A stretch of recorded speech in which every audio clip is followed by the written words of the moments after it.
Vedanta Group has released pledge on all the shares of Sterlite Tech, a move which could re-rate the stock, believe many analysts. To give us more details on the same and how the business environment has been, joining us now is the group CFO Anupam Jindal of Sterlite Tech. So, sir, the promoters have released the pledge earlier than what it was expected. They were expected to release this pledge by end of July, but they have already removed the pledge on all the shares of Sterlite Tech. Now, this was a big overhang on the share price of the company. So, would you therefore believe that a big overhang, not necessarily a business overhang, has now been done away with when it comes to Sterlite Tech? Sure, it has been the best thing to have happened in the recent past.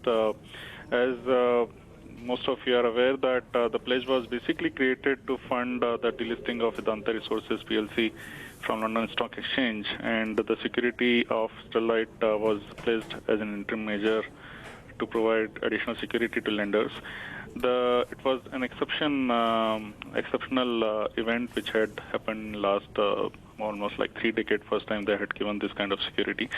And looking at the concern and the sensitivity on the investors, the group had communicated last month that they will be releasing the pledge before end of July. In fact, the work they had started working on it as early as January end itself. And I'm happy that they could accelerate this process and they could get it fully released as of yesterday. And that's a great step towards this thing, restoring the confidence in the investors. It also showcases their own confidence in the business and long-term value creation opportunity the company has for the investors. So has the promoter entity indicated the senior management of the company any further such instance happening because of need of funds? Because if you remember earlier, we have seen the promoters have created and revoked pledge multiple times. So any possible that this would further happen going forward?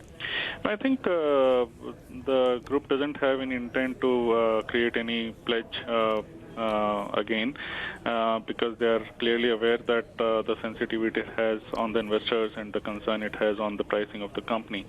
And the incident you are referring to in the past was actually changeover of pledge, and that resulted in this kind of situation.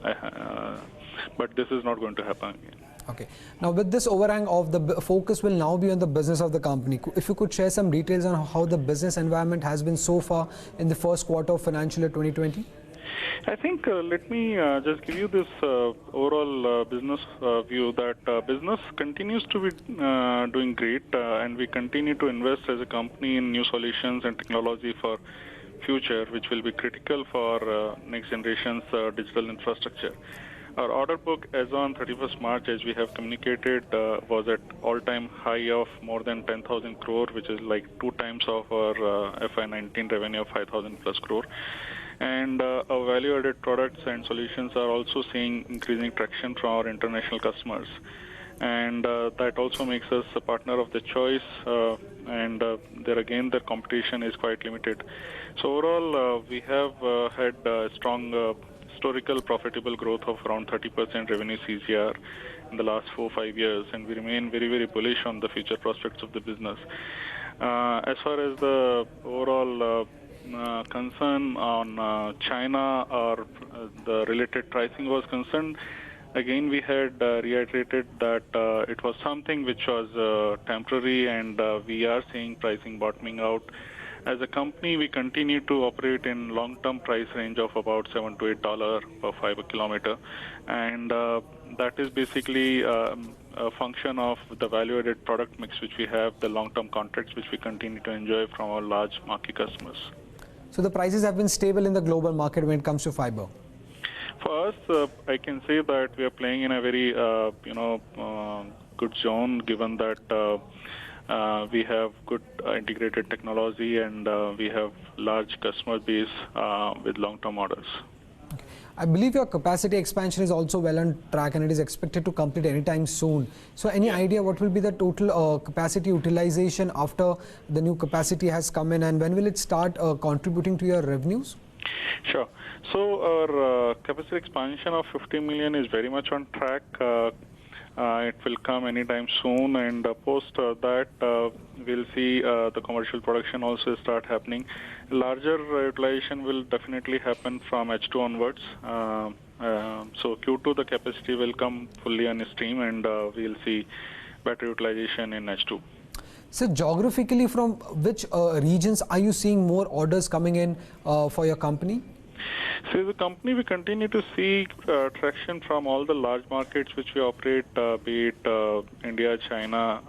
Europe is definitely a large component of our export now, because we have held a good relationship we have built a good relationship with our customers over last 10 years. And starting from British Telecom, we have now got multiple such large customers across the various countries in Europe. And that continues to be very, very sticky and quality conscious customer base. So that is, I would say, Europe is something which I would say is a major contributor to our revenue. And any new orders that you're expected to come in both for the product and the service segment?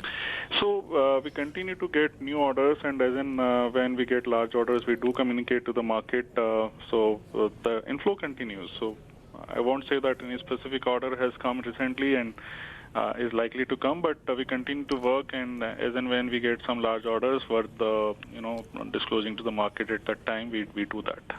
A few of the market participants were telling that there has been a slowdown in BharatNet orders. Have you witnessed something similar when it comes to BharatNet orders so far?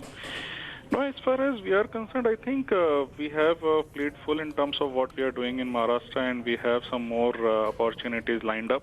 And we are not seeing that things slowing down. In fact, we are quite excited about the opportunity. Definitely the pace can be better, but we are happy with what we have got, and we are seeing good traction there. Lastly, sir, what would be the key growth drivers for Sterlite Tech for the financial year 2020? I think for us, the data growth continues to be the major and most exciting thing for our industry, and that data growth is driving the demand for fiber consumption globally. And the new 5G technology which is going to be implemented, all our customers world over are actually preparing for a massive capex rollout for 5G implementation. And within that, fiber is going to play a major role. It's going to see multiplier effect. And we are excited about this, not just for 2020, I would say next 5-6 years, we see a great time for a company like us, which is not just the fiber company, but true fiber and data solution company. And through our capabilities, we are serving the larger needs of the customer, which are becoming more global and more imminent for them. Well, that would be all, sir. Thank you for speaking to Bloomberg Quint. Thank you very much.